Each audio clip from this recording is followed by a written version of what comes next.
Now we're ready for number 4.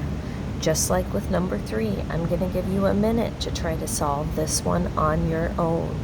You will probably have to pause the video so you can still see the table. Number 4 says, the ratio table shows the number of people who voted for or against a new law. How many people voted for a new law if 20 people voted against it? Go ahead and use your notes from the example 1, 2, and 3 to try to solve this one on your own. The only question we have after this is the exit ticket, and that one I'm going to have you do on your own. So take a minute, go ahead and try this one on your own.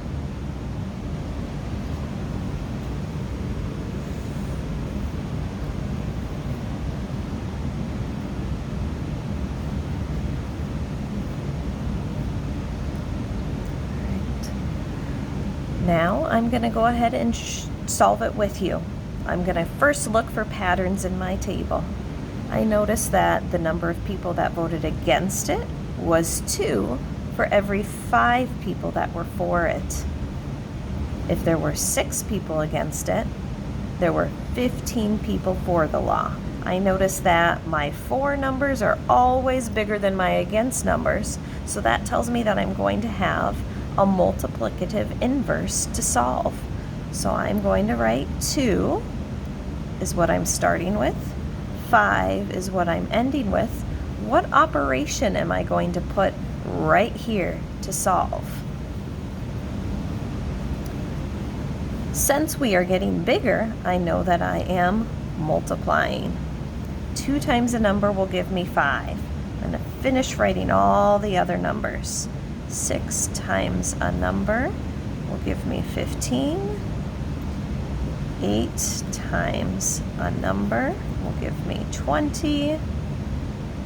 And 20 times a number will give me my answer. Now if I look at my multiplication chart, I know 2 times no whole number will give me 5. So I'm going to pull out my calculator to go ahead and solve for this one.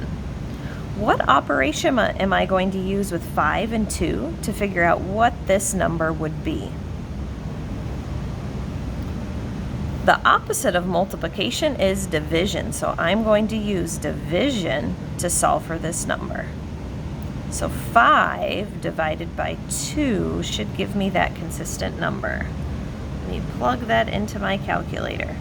5 divided by 2 equals 2.5. Did you get the same? What number are we now going to put in this blank? 6 times what number would give us 15? And we're going to multiply by that same number, which is 2.5. 6 times 2.5 does give me 15. What number are we now going to plug in for this blank? 2.5 is correct. So 8 times 2.5 will give us 20. Lastly, what are we going to plug in this final blank to get my answer? 2.5 again. So 20 times 2.5 gives me 50.